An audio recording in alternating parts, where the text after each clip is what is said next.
Oh, Dragon Prince, yeah. Happy New Again, my Year. point still stands.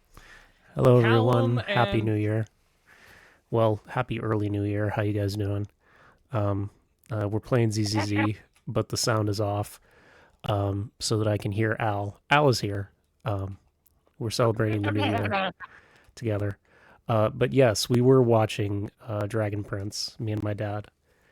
And again, those two really need to get a room. yeah, I mean, they officially became a couple in like the last season. Callum and Rayla, by the way, is who we're talking about. They officially became a couple in the last season. So, I mean, they stayed together throughout the entire final season. And I mean, spoilers. I feel like if they make any kind of sequel for the series, then I feel like they'll probably stick together in the future storylines. Because I mean, they've said like, "Oh, this is the final season," but I don't know. I mean, they left a bunch of stuff completely open in terms of the story, so I feel Leaving like, it in the air is just asking for someone's imagination to run wild. yeah, I feel like they kind of, in some ways, have to continue it. So I don't know. Yeah. At least like an animated movie would be really cool. Yes. But yeah, I'm more of a Terry Claudia guy. But that one had a tragic ending, so you know, I guess I'm just a sucker for Hopeless pain. romantic. Yeah. Thankfully, they're both still, I mean, spoilers, they're both alive, so they could reconcile eventually. But, I mean, Jesus, poor Claudia is so obsessed with Did vengeance. she And pretty much make a deal with the devil? yeah, I mean, it's first you kind of think, oh, she's trying to do all this and help Erebos because she wants to see her dad again. But eventually, they have that scene where she's talking to Erebos at the moon pool, and she's like, "No, I know I'm never going to see him again." And then you kind of realize that she's going along with Erebos because she kind of gets where he's coming from.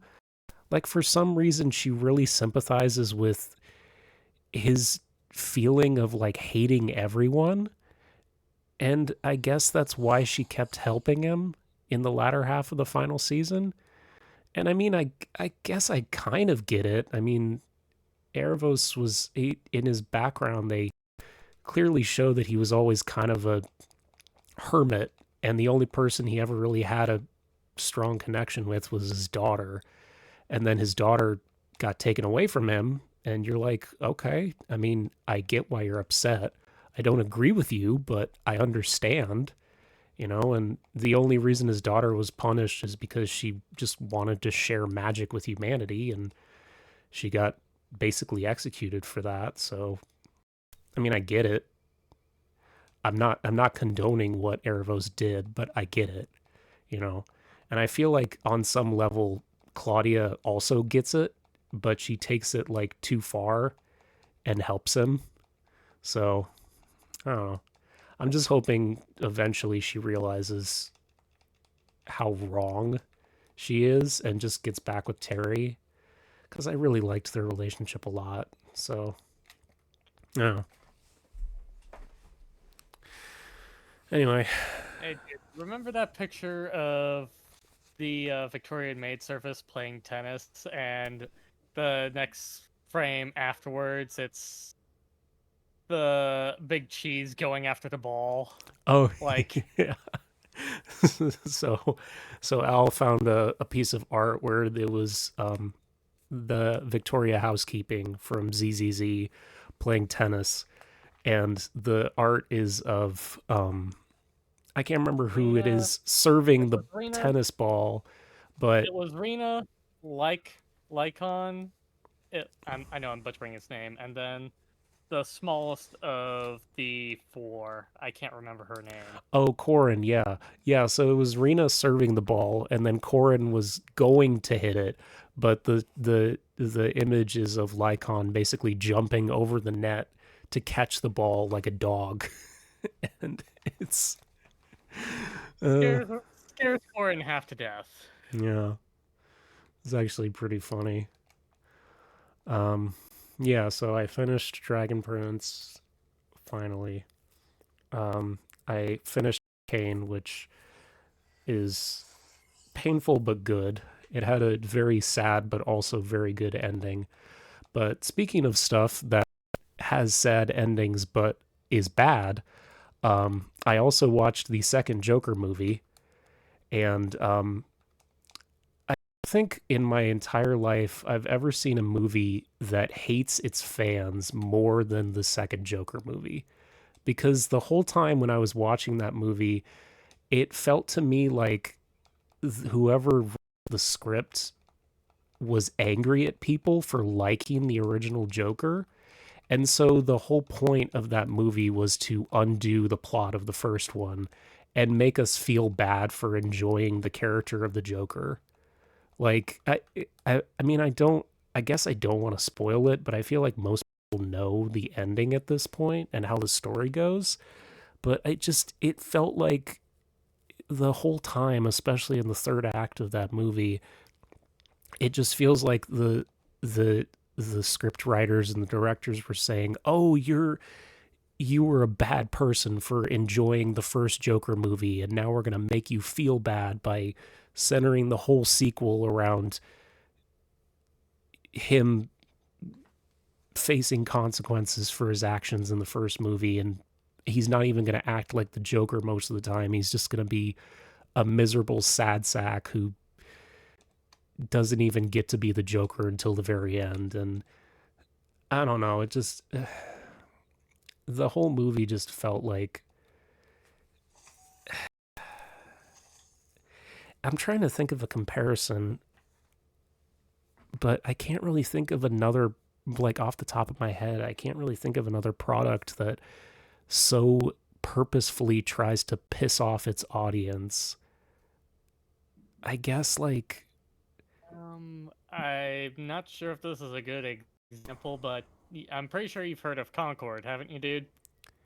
yeah, but that wasn't a sequel to an established like I mean, obviously, yeah, they clearly had no idea how to make a appealing hero shooter, but I feel like when you have an established property with an existing fan base and then you make a sequel that's just so deeply ingrained in making its fan base feel terrible.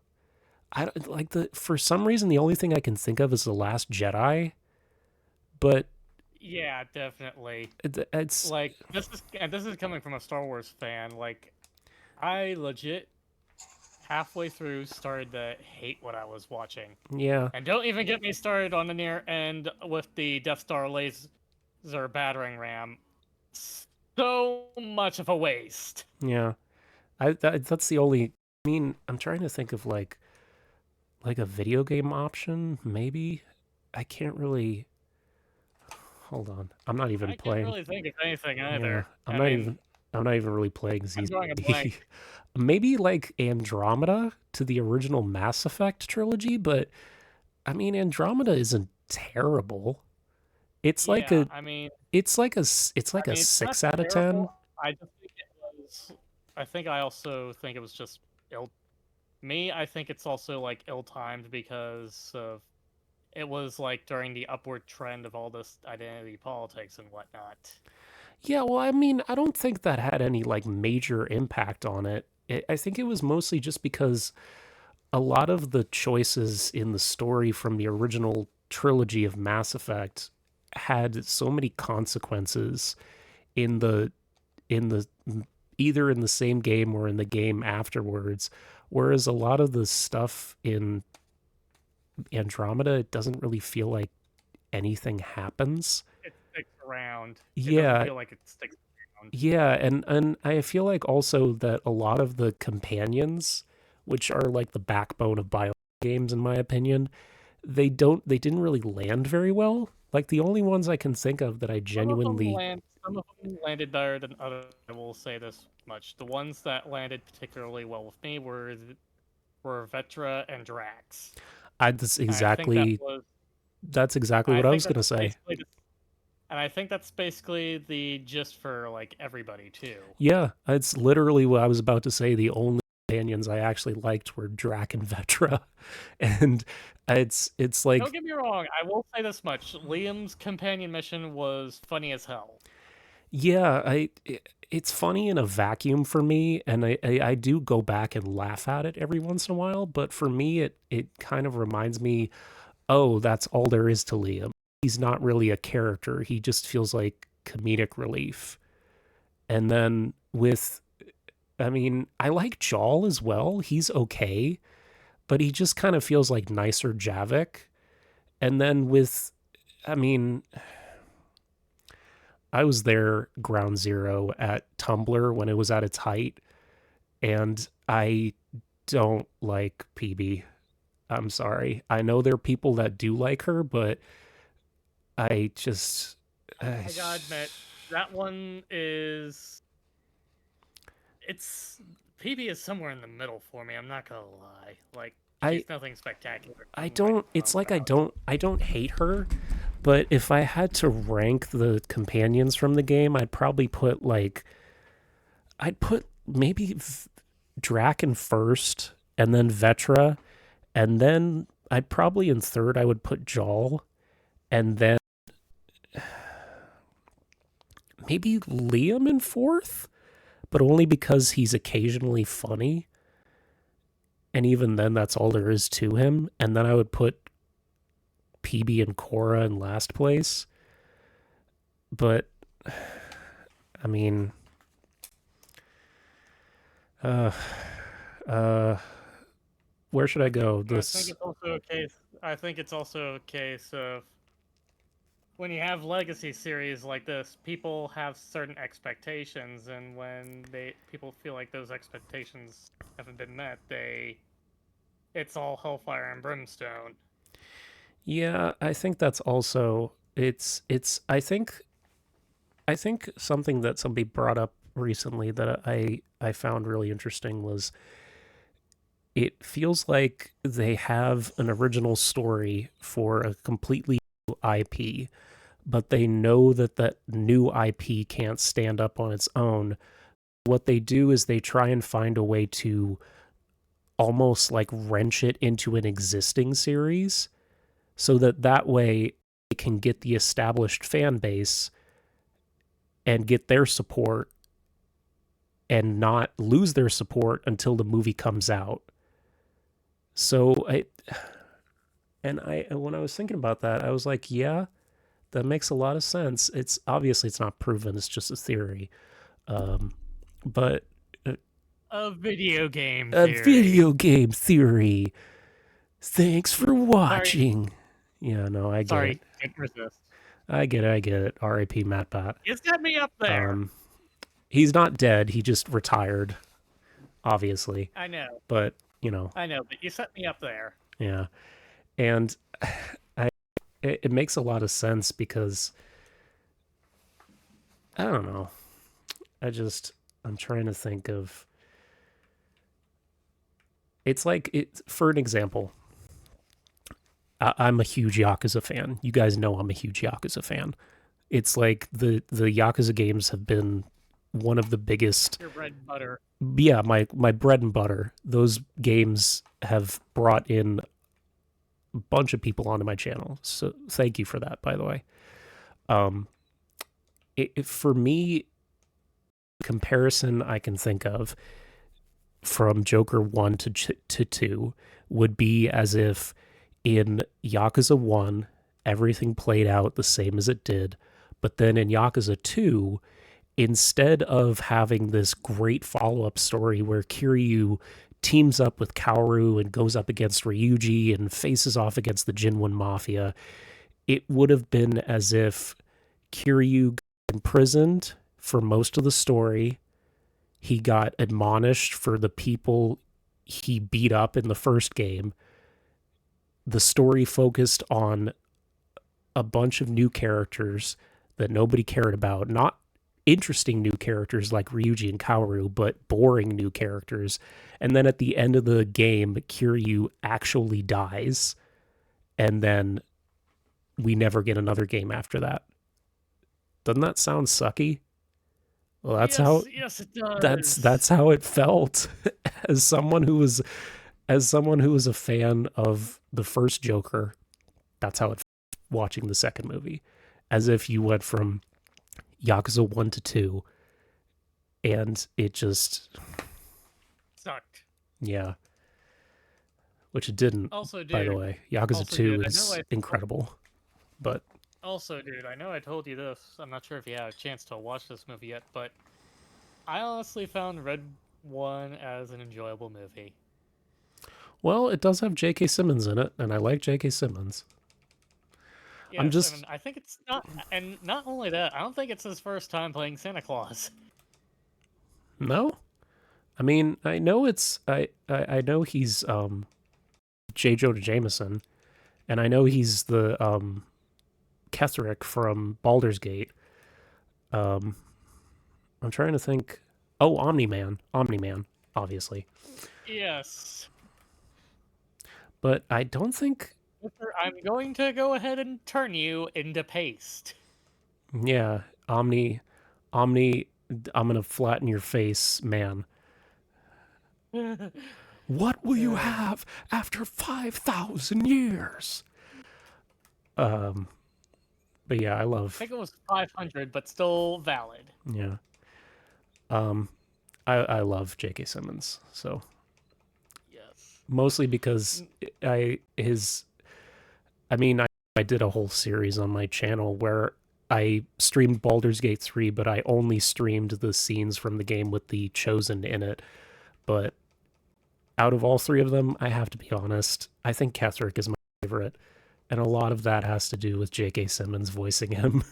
So he just does such a great job playing the character. So, Yes, he does. Yes, he does. yeah. And in just some historical news, don't don't want to turn this into too political. Jimmy Carter, 100 years old. I mean, still, it's quite the achievement. Yeah, I mean, one day before the new year, I would have been a little upset if, I mean, obviously, I know he doesn't have any control over it, and he can't be upset anymore because he passed away. Rest in peace. Um, I don't know. It's my OCD dying like one day before the new year. I would, I would be so upset.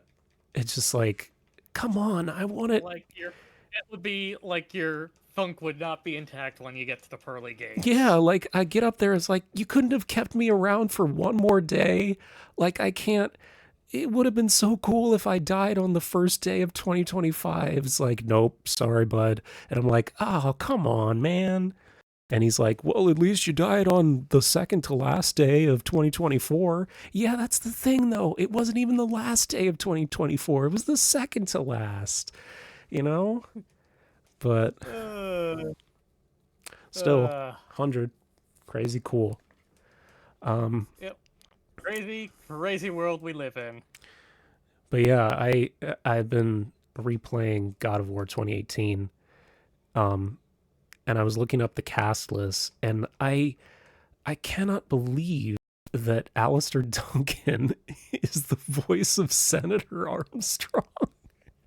I cannot believe that. It's so crazy that the guy who voiced Mimir also voiced Senator Armstrong.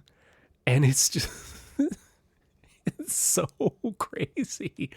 You can't listen to Mimir the same way anymore, Yeah, can now you? now every time I play God of War and Ragnarok, I'm just gonna be thinking, I'm gonna be imagining Mimir just breaking into quotes from Revengeance, like nanomachine, son. You know, just can't. I'm sorry for putting that in text messages, but you set me up for that. I mean, it's an iconic line, so it's like you Very can't. iconic and has been around and is still going around to this day. Just love the fact that Ah, Armstrong has only like a couple minutes of screen time in Revengeance, but he's so memorable and a that boss fight. everybody everybody loves him. I mean, obviously he's a He's bad guy, evil, but but everyone that loves him. yeah. And it's just, I just, I'm shocked he managed to hide his accent so well. Because I looked it up and he's Scottish in real life. So the way he speaks when he's voicing Mimir, that's his actual voice, you know? But Incredible. yeah, it's almost as crazy as when I found out that Legion's voice actor was the guy who voiced Kamoshida. It's like, Holy crap! I y- completely forgot about that. yeah, yeah. You cannot. I cannot think of two characters that are more different than Legion and Kamoshida. Uh, that one was Uh, crazy. Hold on, I'm crazy, crazy world. trying to solve this puzzle. The bane of my existence. By the way, who is I? I know you told me this once before, but of your top three favorite girls in ZZZ, what were I know one of them's Rena. Well, I actually hold on. I have to bring up the character menu real quick, but I'm in the middle of a limited event, so just give me a second. Uh, look at Yes, yes, indeed. look up everyone. I have almost every character. The only ones I didn't manage to get was Yanagi. I missed her, unfortunately. Um, and then I don't have Kaleda yet, which thankfully Kaleda is not a limited character. You can just get her anytime you want.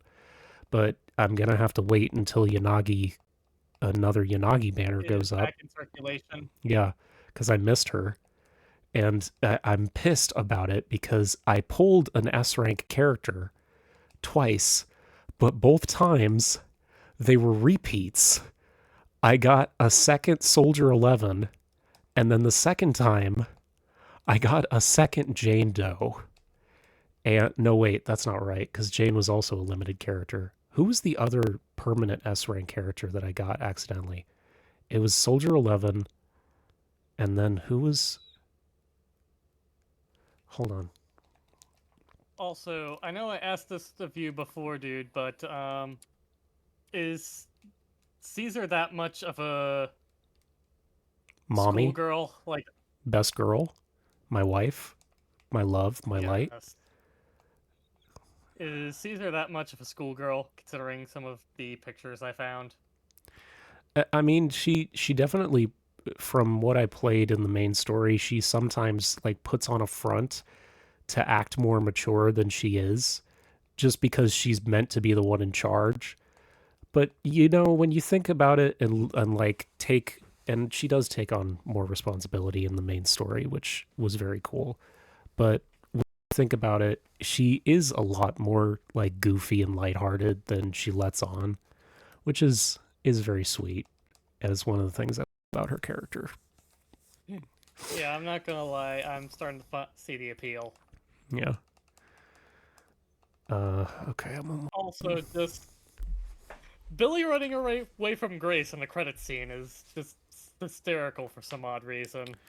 Yeah, I thought it was interesting that they had like this end credits at the end of the most recent chapter that they released, almost as like, hey, this is the end, which obviously it's not going to be the end, but it's I Like, it's the end of season one, so to speak. yeah, that's a good way to put it. It's the end of phase 1 of ZZZ.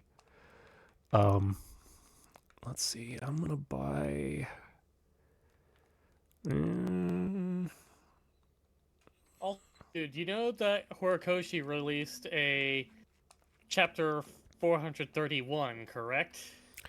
yep. I saw it and it honestly felt like he was like, "Yeah, I know you guys are upset that Deku and Uraraka didn't get together, so I mean, here's an I mean, epilogue to." I'll say I've told a couple of my friends list. Like even in 430 and some of the previous chapters, it doesn't need overt. I mean, people can put two and I'm pretty sure people are capable of putting two and two together. Yeah, they need it to be overt. It's I mean, obviously it's a meme at this point, but m- a huge portion of the MHA fandom is very toxic, I guess is the way I can put it nicely. And put or have they put the brain of a shipping pea, they put shipping or above at least have the brain of a everything. pea, Yeah, or at the very least have the brain of a brain of a pea. they put shipping over everything, so when things don't go their Then way, again, that's pretty much most a good amount of things in anime. yeah. That just comes with territory. But yeah, So like you and I were able to see it even if it wasn't completely obvious. I mean, don't get me wrong, I love this little bonus chapter. Still, people need to learn to read between the lines. yeah, eh, well, yeah, it's just it kind of felt like he was like, "Here, take this so that you can know that it's overt and stop harassing me online." Which, by the way, don't do that. Don't harass Yeah, authors it online. it's not okay. Not okay. Not Don't do okay. that. Leave them alone, please. And people wonder why They so many manga artists remain anonymous now. Uh, yes. it's almost midnight. Yep, almost there. About 1 minute and counting. And damn it, I finished the last of my booze. Mm, don't drink too much. Hey, at least it's not like that one time back, and I believe it was 2021. I drunk dialed you or drunk texted you. Oh man, I feel like every time you bring up something embarrassing, it reminds me of that scene from Family Guy where the priest is talking about the story of Job, and then God like face palms, and he's like, "Oh man, I hate it when he tells this story." Yeah. The thing is, I really haven't. This is like the only time I've brought it up. Oh, Happy New Year! Happy New Year, folks. Happy New Year, everyone. Well, Happy New Year, where where we are, um, Yes. which we're Although on. for those across the Pacific, I think it's already 2025 for them, if I remember time zones correctly. Yeah, it was it was an interesting year. It was a fun and wonderful year, and yeah, thank you guys for watching me all this time, and I will be continuing. Don't worry, this is not goodbye. Um, I will be finishing Metaphor soon. I'll be finishing Like a Dragon when I can. I am planning on doing Marvel Rivals content eventually. I haven't shelved it entirely, but this channel has always been a way for me to, I guess, escape almost. Because there have been, and I want to be transparent with you guys, there have been a lot of times, especially in the last few years, where I felt very not great Burnt out. and burnt out. Yes, thank you, Al. And this channel has helped me a lot, and it's given me a really great place to come when I need to just detox and relax and have fun. And the fact that it's gone up to 160 people, I know that doesn't sound like a lot, but when I first started, it was 14. That's an achievement. Dude, that right there is an achievement. You should be proud. I've gone from 14 to 160, which is, it's crazy. It's awesome. Thank you so much. And I love you guys. I do. Happy New Year. And I'll see you more in 2025. So I love you. I miss you already. And hopefully I'll see you again very soon. Bye. In the meantime, back to our regularly scheduled broadcast.